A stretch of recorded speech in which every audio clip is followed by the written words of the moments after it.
Well, the Fort Hood shooting massacre may soon be the focus of a Senate terrorism investigation. Senator Joe Lieberman says he wants to look into the motive behind the attack that killed 13 people and wounded 30. Julie Kurtz, live in Washington with the very latest developments on this tragedy. Julia, the FBI and the Army investigating, of course, but what does the senator from Connecticut want to look into? Well, you know, as chair of the Homeland Security Committee, Lieberman said this morning he has a genuine concern that the deadly rampage at Fort Hood, the killing of those 13 people, was a terrorist act. So he announced that he plans to launch that investigation. His committee, in his committee, the unanswered questions here: was Major Hassan, the Army psychiatrist accused in the shootings, in contact with extremists overseas or extremists here at home? And what were his motives? Here's Senator Lieberman this morning.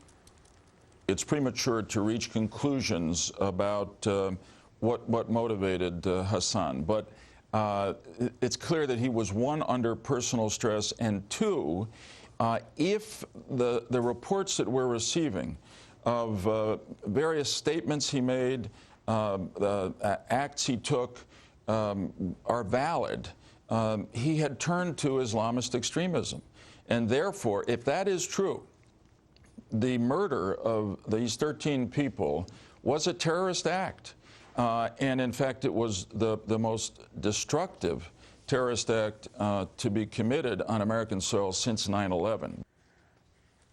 So, Eric, Lieberman says he wants to know why strong warning signs that Hassan was an Islamic extremist were not acted on.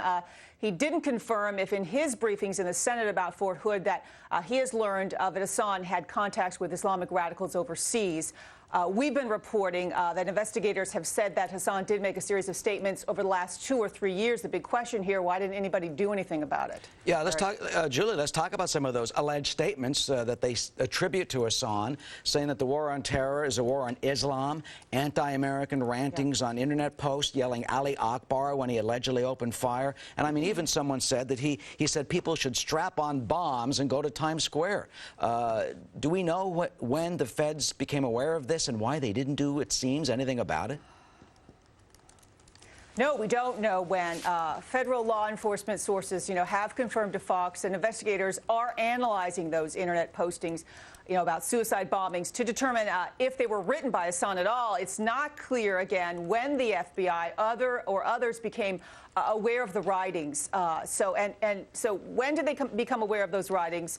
And if they were aware of them clearly, why did he keep his job? Yep, Julie Kurtz, a lot of questions and answers still to come. We need it. Thanks for